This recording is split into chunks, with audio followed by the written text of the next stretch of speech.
What if you shamed a black woman who controlled your airline's billions? Amara Ellis faced scorn, then crushed their $4.5 billion empire. It's not a story, it's justice unleashed. Where are you watching? Stay to see her strike back. The sky was still dark over Seattle-Tacoma International Airport when Nora Carter arrived at the terminal. It was 5:17 a.m., the kind of hour where only the determined stirred. The priority check-in line was sparse, a handful of travelers clutching coffee and ambition. Nora stood apart, not out of doubt, but because she'd learned that blending in often invited scrutiny. At 35, she wore a charcoal sweater, dark jeans, and scuffed sneakers that carried stories of countless miles. Her hair was swept into a low ponytail, and she carried a simple canvas tote, no flashy luggage, no pretense, just a quiet resolve of someone who'd walked paths far heavier than this one. As she stepped toward the priority queue, a young agent name tag, reading Elliot, fixed her with a hesitant glance. His smile was polite, but his eyes lingered, measuring. "Morning," he said, tilting his head. "This line's for first class and elite members." His tone was soft, but it carried an edge of assumption. Nora didn't flinch. She pulled up her digital boarding pass with a steady hand. "I know," she said, her voice calm, unshaken. Elliot's smile flickered, caught off guard. He scanned her phone, his fingers pausing over the screen. Behind Nora, a man in a tailored suit sighed loudly, shifting his weight. Elliot glanced at him, then back at Nora, rushing to keep the line moving. He tapped a few keys, his smile now forced. "All set, ma'am. Proceed." But as Nora walked away, she caught his whisper to a colleague, just loud enough to sting. "Thought she took a wrong turn." The other agent chuckled. Nora kept moving, her heart steady but heavy. She'd heard it before, these quiet cuts that sliced deeper than shouts. At security, the pattern held. Her boarding pass screamed priority, but an agent waved her to a side table. "Random check," he muttered, unzipping her tote. He sifted through a novel, a sealed envelope, a slim folder tied with black ribbon. He paused on the envelope. "What's this?" "Legal documents." Nora said, her tone even. "Private." He raised an eyebrow. "You a lawyer or something?" "Not quite," she replied. He shrugged, waved her through, but the air felt thicker now. Nora noticed the ease with which others passed, men in blazers, women with designer bags, an older man with a Rolex glinting under the lights. She saw the hierarchy, unspoken but clear. It didn't surprise her. She'd grown accustomed to it, the way systems searched harder when you didn't fit their mold. But today, she wasn't here to blend. She was here to measure. She reached gate D7 with time to spare, settling into a corner seat by a window overlooking the tarmac. Planes taxied in the pre-dawn haze, their lights flickering like distant stars. Nora didn't check her phone or fidget. Instead, she rested the sealed envelope on her lap, its weight more than paper. Inside was a document that could shift the course of a $4.5 billion airline merger, a deal she alone could greenlight. She wasn't a lawyer or CEO, but she held a final vote, a legacy tied to a trust she'd inherited years ago. A child nearby stared at her, wide-eyed. Nora offered a faint smile. The mother glanced up, met her gaze, then quickly turned away. Nora exhaled, leaning back. The speaker crackled. "Final boarding for Flight 892 to Chicago. All remaining passengers proceed to Gate D4. She watched the gate agent there, all warmth and ease with businessman, a dog owner, a family. Politeness came in tears here, just like the seats. Nora knew where she stood, in their eyes low, unremarkable, but that didn't faze her. She wasn't here for comfort. She was here to test. The boarding call for her flight broke her thoughts. Now boarding Group 1, Flight 319 to Chicago, first class and platinum members. Nora stood, her tote slung over her shoulder, and joined the line. A woman ahead glanced back, then at the gate agent, as if checking if Nora belonged. When her turn came, the agent name tag, Mira, barely looked up. "Ma'am, this is for first class only." Nora held up her pass. "Seat 2A. Mira blinked, scanned it, and forced a smile. "Go ahead." As Nora stepped onto the jet bridge, she felt the weight of stairs, not loud, but sharp like pins. She didn't look like first class, didn't act like she craved it. And that was the point. She reached her seat, settled in, and tucked the envelope into the pocket ahead. The man in 2B nodded politely, then returned his laptop. Overhead bin snapped shut, engines hummed to life, and Nora allowed herself a fleeting moment of stillness. Let them watch. They had no idea what this flight held. The aircraft's hum deepened as the boarding door sealed, locking in the hierarchy of seats and assumptions. Nora sat by the window in 2A, her tote stowed beneath the seat, the envelope flat on her lap like a silent vow. The man beside her gray blazer, wireless earbuds, offered a quick smile, then buried himself in his tablet, oblivious to the undercurrent around them. The cabin lights dimmed as flight attendants glided through, their eyes skimming Nora like she was a smudge on a clean surface. One, a woman with a polished bun and a name tag reading Claire, paused briefly at row 2, her gaze flickering over Nora's tote. Her smile was tight, reserved for others. "Good morning," she said, her voice clipped, not lingering. Nora nodded, receiving nothing back. A moment later, the cabin manager, a tall man named Gavin, strode through, clipboard in hand. He stopped near their row, whispering to Claire, both glancing at Nora before moving on. As the plane taxied, Nora felt the subtle shift, not loud, but deliberate. A water bottle was past row 1, then row 3. Row 2 was skipped. Claire breezed by twice, serving others, her eyes never meeting Nora's. Nora kept her gaze on the window, her fingers grazing the envelope's edge, but she cataloged every move. Power lived in the smallest choices, and someone had chosen to make her invisible. When the beverage cart rolled out after takeoff, Claire stood rigid as a junior attendant asked Nora, "Anything to drink?" "Water," Nora said, her voice soft. The attendant hesitated, leaned toward Claire, whispered. Claire whispered back, then turned to Nora with a thin smile. "Complimentary drinks aren't included in your ticket class, ma'am." Nora raised an eyebrow. "Even for first?" Claire blinked, checked her manifest, then faltered. "I'll confirm with the manager," she said, hurrying off. The man in 2B frowned. "I thought drinks were free in first," he muttered. Nora said nothing, her silence louder than words. A baby's cry pierced the cabin, soft at first, then insistent. Claire rushed over with a blanket, a warm smile, even offering to heat milk. The contrast burned not because Nora wanted coddling, but because the script of care was rewritten to exclude her. Another attendant delivered a warm towel to 2B, asking if he needed anything. Nora was ignored. She sat still, fingers on the envelope, its weight growing heavier. Power tested you when you were quiet, and Nora was passing, or so they thought. Halfway through the flight, Gavin returned, kneeling by her seat. "May I see your boarding pass?" "We've had a seating issue reported." Nora showed her phone, her calm unshaken. He studied it too long, then said, "Must be a glitch. I'll note it." No apology, just a vague hint that she didn't belong. When he left, Claire reappeared, her smile forced. "We've adjusted your record, ma'am. Let us know if you need anything." Nora didn't respond, her eyes drifting to clouds outside, shifting, splitting, reforming like truths under pressure. She'd flown this route before, years ago, a teenager heading to a family funeral that changed her. That trip taught her respect wasn't given, it was earned through endurance. The memory lingered now, sharp and clear. The seatbelt sign pinged again. Claire returned, crouching. "Apologies, ma'am. Your seat may have been reassigned during boarding. Can you move to 16C for weight balance?" Nora turned, her gaze steady. "Weight balance." Claire nodded, her smile brittle. "Protocol." Nora leaned back. "I'll stay." Claire's smile froze. She opened her mouth, but the intercom cut in. "Ladies and gentlemen, expect mild turbulence. Please remain seated."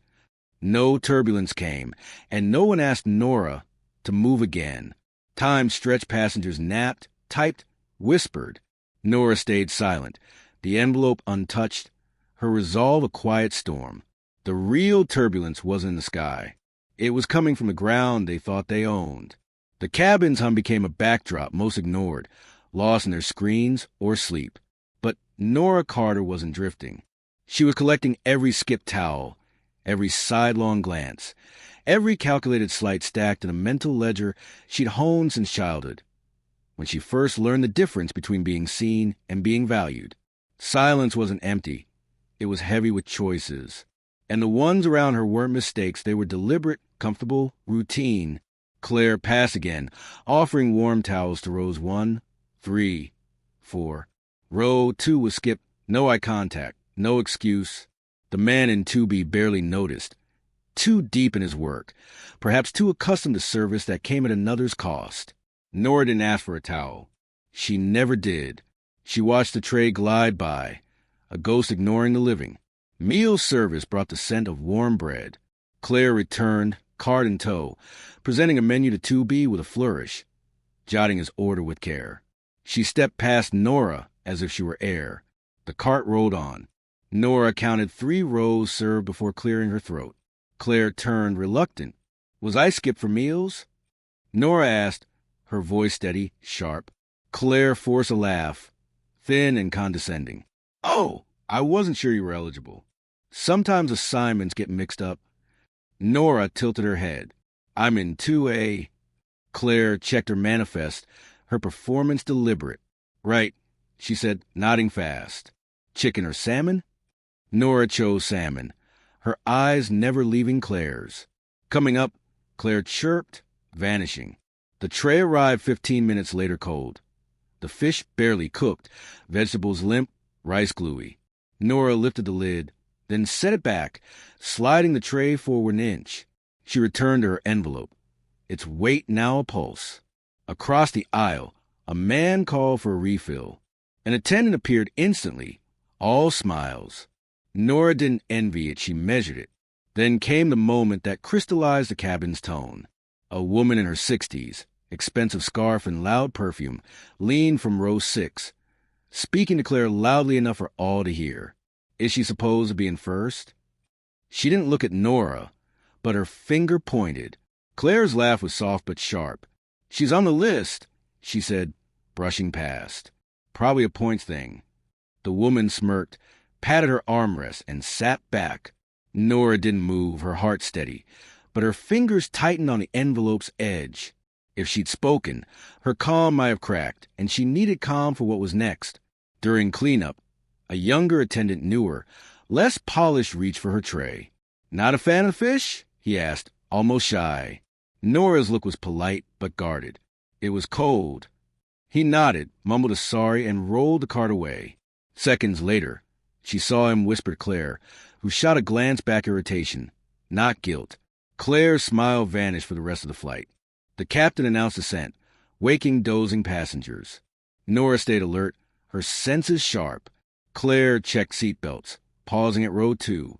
"Reminder," she said flatly, eyeing Nora's tote. "All items should be stowed overhead for landing." Nora met her gaze. "I've flown before." Claire moved on without reply. As the wheels touched down, Nora's hand grazed the envelope. The moment was near. She hadn't spoken much, she didn't need to. Every slight, every whisper, every skip courtesy had spoken for her. As the plane taxied to gate B12, she felt it, not anger, not fear, but the cold click of certainty.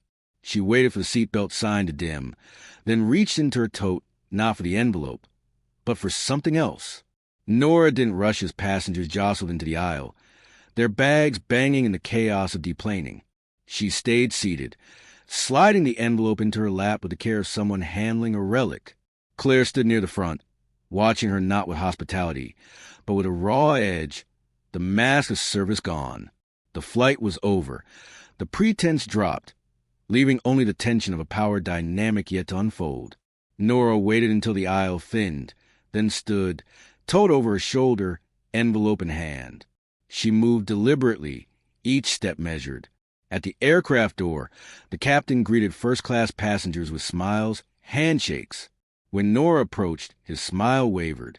"Safe travels," he said, pausing. She nodded, offering nothing back, and stepped into the jet bridge, the cool air a sharp transition. Halfway down, an airport agent blocked her path. "Ms. Carter?" he asked, clipboard ready, earpiece active. Nora's gaze was steady. "Yes." He nodded politely. "We need to verify your destination before releasing your luggage. Routine update." Her lips twitched not a smile, but disbelief. "Verify where I'm going?" He glanced at his clipboard. "Yes, ma'am. Your reservation was flag code 19B. Internal override." Nora stepped closer. "Who filed that code?" He faltered. "It doesn't say. Could be auto-generated."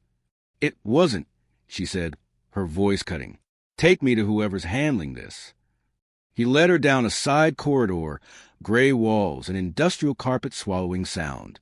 The air smelled of bleach and bureaucracy. At the end, a door marked Operations Holding 4C stood ajar. Inside, a woman in a black blazer sat at a desk, screens glowing. Her name tag read Lydia, Ground Liaison Supervisor. She didn't stand. "Ms. Carter," she said, her voice crisp, "we've hit an anomaly with your record.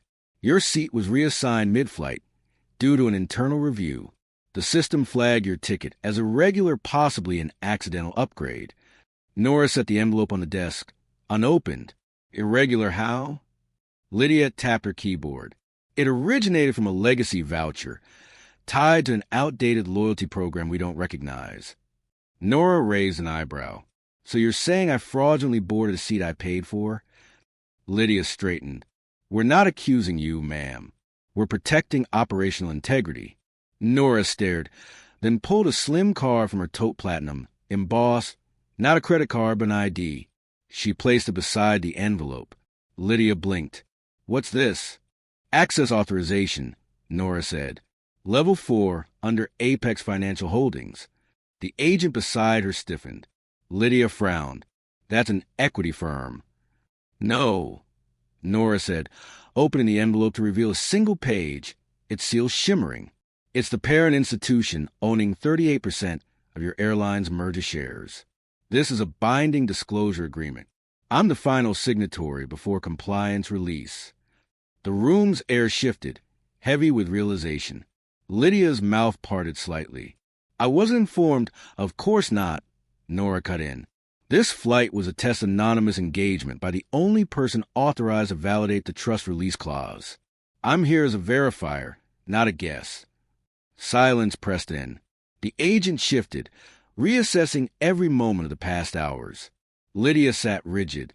"Ms. Carter, we'd like to offer—" "You'll offer nothing," Nora interrupted.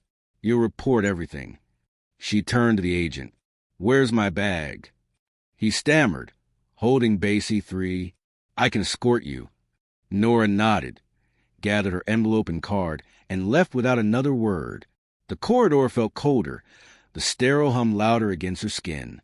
At baggage claim, her tote sat alone by a steel bin, a yellow tag reading Unverified Item Limited Access. A zipper was half open. She checked inside the folder's pages creased, touched. "Was this open?" she asked the agent. "I don't know, ma'am. It shouldn't have been." "Get your supervisor," she said, her voice low. He nodded, stepping away. Nora faced the runway through a narrow window, planes lifting off in rhythm. Everything outside looked orderly, but the storm had begun beneath the surface, behind the smiles, in the systems that thought they could control her. The baggage area's gray walls flickered under tired fluorescence, the faint tang of disinfectant lingering like an afterthought. Nora stood alone, her tote strapped tight in her grip, her breath even but her mind a honed blade. Footsteps approached a man in a navy suit, silver badge reading Miles, zone manager. He offered a hand she didn't take. "You open my bag," she said, her voice a quiet challenge. Miles's smile faltered. "We had to ensure no safety concerns, ma'am." "A sealed envelope, a legal seal," she replied. "That was your risk?" He gestured to a nearby room. "Can we clarify this privately?" Nora didn't move. "You mean control it privately?" He blinked, caught off guard. "Your demeanor was flagged as concerned non-compliant, potentially confrontational." "Because I refuse to be erased?" she asked, her words sharp, unshaken. Miles hesitated. "We got a report. You created the escalation," Nora cut in. Then frame my response as the issue. He glanced down the hall, seeking an out. If you're unhappy, you can file a grievance with guest relations. Nora's laugh was soft, cutting. The same team that falsified my record 5 minutes after landing? Miles didn't answer. His phone buzzed and he stepped away, his pace betraying urgency. Nora sat in a corner chair. The terminals hum a distant pulse. She pulled the folder from her tote. Its edges bent someone's careless touch, assuming her belongings held no weight. It wasn't the act that stung. It was their certainty she didn't matter. She opened a secure app on her phone, her fingerprint unlocking a portal to Apex Trust's oversight system. Her name blinked under a flagged ID. Non-cooperative passenger, code 37C. The report was then subject questioned authority, refused instructions, escalated tone, withheld documentation. Lies, just enough to justify her treatment. She closed the app, leaning against the cold wall. The speaker droned names for lost luggage, none hers. She wasn't meant to be served, she was meant to vanish. A man in a neon vest approached. Autumn Riley? She nodded, catching her mistake. Too late, her real name wasn't Autumn here. We recovered your item, he said, holding her document pouch, unsealed. Found near a janitorial station. Probably fell. It didn't fall, Nora said quietly. It was taken. He blinked, confused. No way to prove that, ma'am. Exactly, she replied, standing. She smoothed the creased contract inside, the signature line now marred. Outside, Claire passed by, no longer smiling, mid-argument with a colleague. Nora watched, not with anger, but with the silence they'd use against her, now hers to wield. She walked out, the gate now boarding a new flight. A different agent scanned tickets, all warm for others.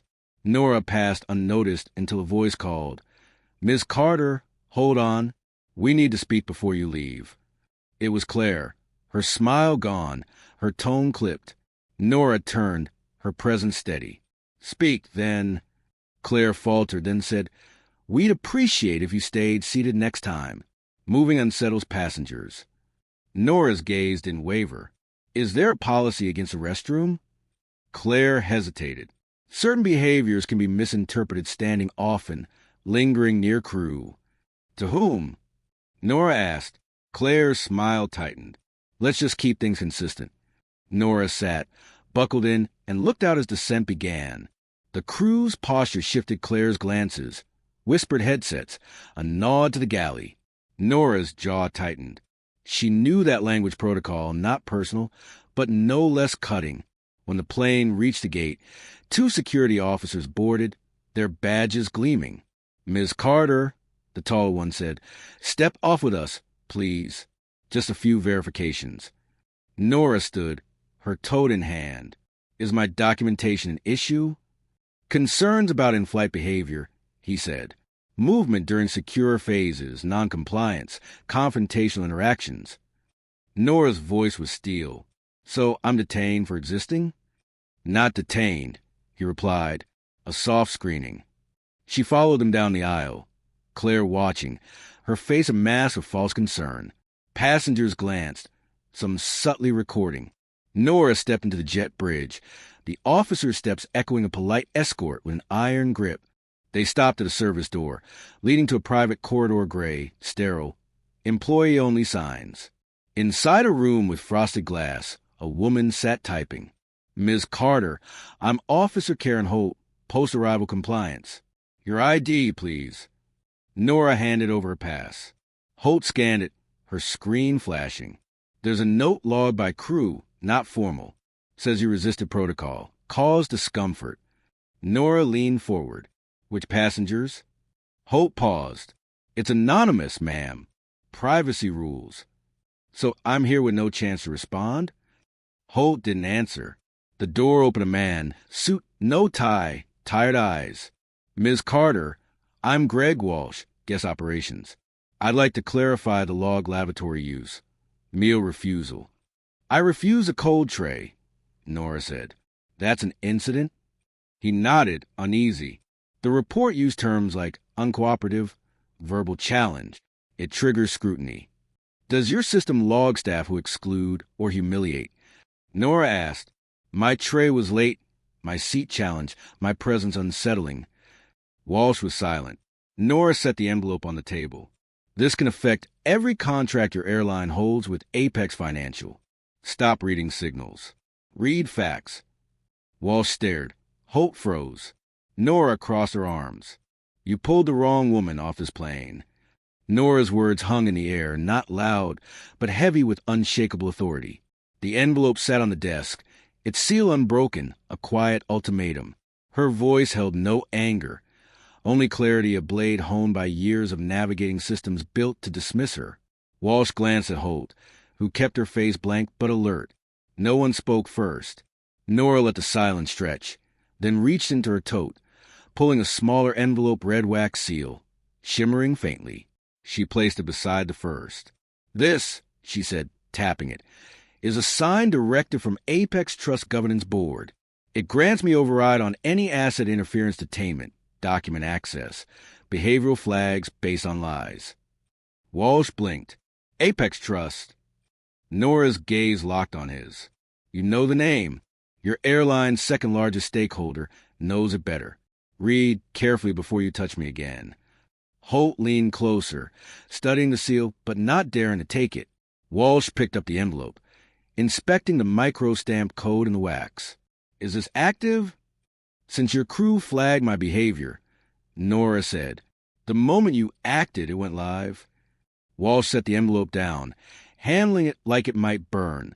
He pulled his phone, typed frantically, then looked at Holt. Notify Terminal Command, suspend engagement now. Holt nodded, stepping out. Nora leaned back. I assume I'm logged in your incident system. Whatever code 37C, 82B it won't stand. Your regional system's under review for how those codes are sign patterns, demographics, personnel history. Walsh rubbed his temples. That's a separate channel. And that channel, Nora said, now has my signature for external audit. Her phone vibrated once. She unlocked it, showing a message. Directive relay active. Override confirmed. Walsh swallowed. This goes beyond us, he murmured. It goes where the pattern does, Nora replied, her voice a quiet thunder. The hallway outside buzzed footsteps, voices.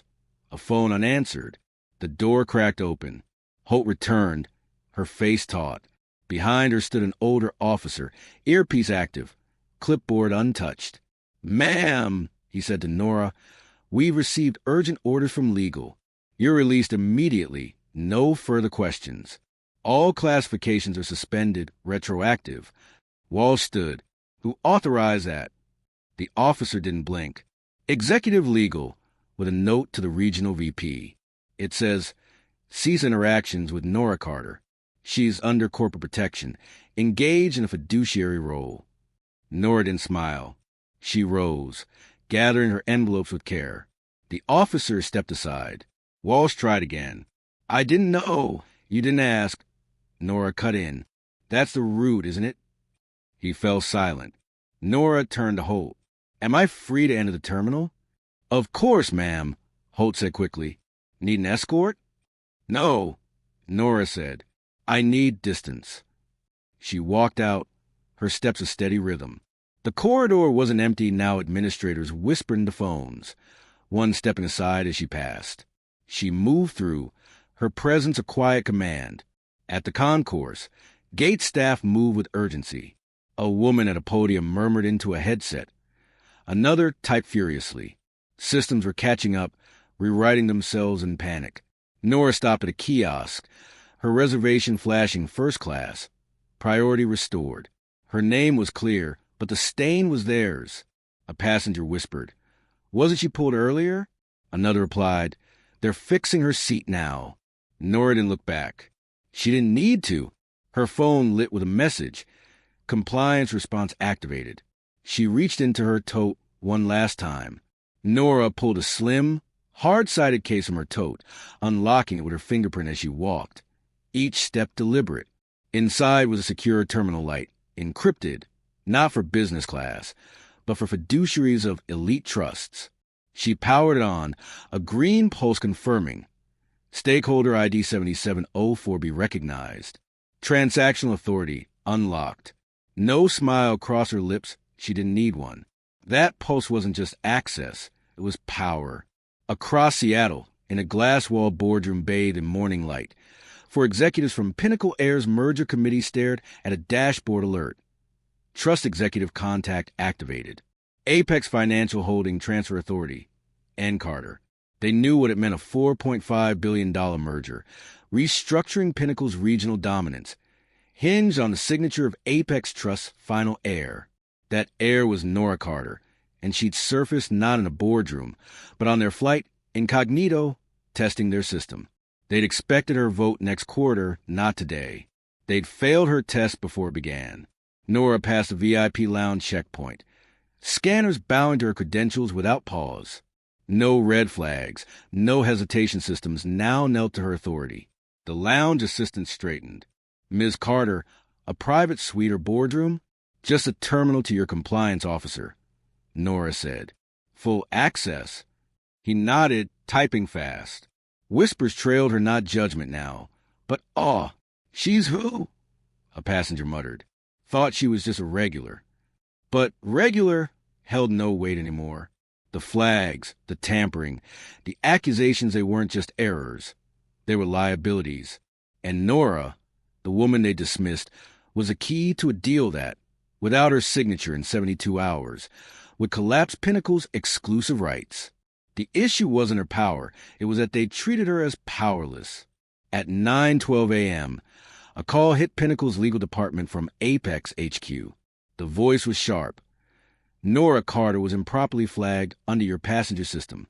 Apex is halting the merger's capital alignment until a risk memo details accountability. She's the primary voting shareholder on our silent stake. The line cut off before questions could form. A senior officer paled. She was supposed to stay anonymous, he whispered. Not anymore, the counsel replied, grim. In the terminal, Nora's phone buzz risk override confirmed. Apex Sync pending signature. She deferred it. Not yet. She wanted to see them move first. Another call came J. Kessler, Pinnacle Strategic Affairs. She declined, letting them taste the silence they forced on her. She walked to the West Lounge, where merger talks hummed, passing biometric checks without pause. Inside the glass boardroom, 3 figures waited, silent, tracking her since her name resurfaced.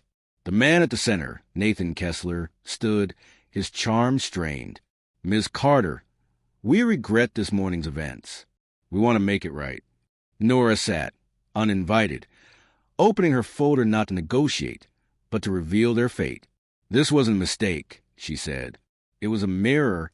Your system reflects the bias of those running it. I gave it a face you didn't expect.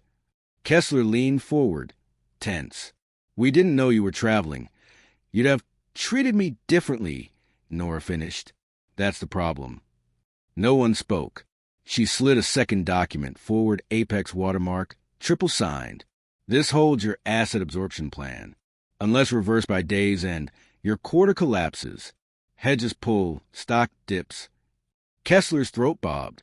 Your signature decides that? Yes, Nora said, and I see no reason to give it. The wall screen flashed. Audit logistics update. Pinnacle domestic staff. Terminal be flagged. Nora opened the alert live feed of Flight 319's data.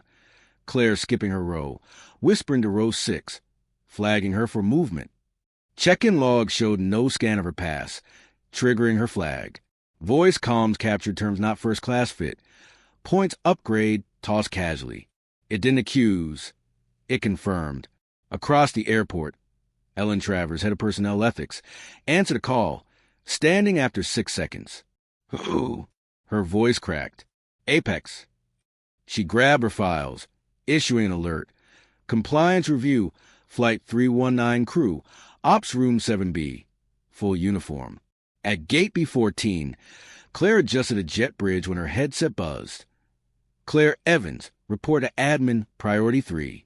She froze, then followed a manager, heart pounding. Ryan, the check-in agent who skipped her scan, was locked out mid-shift, a red alert flashing. Restricted pending investigation. Within 30 minutes, Flight 319's crew sat in a stark room, fluorescence harsh.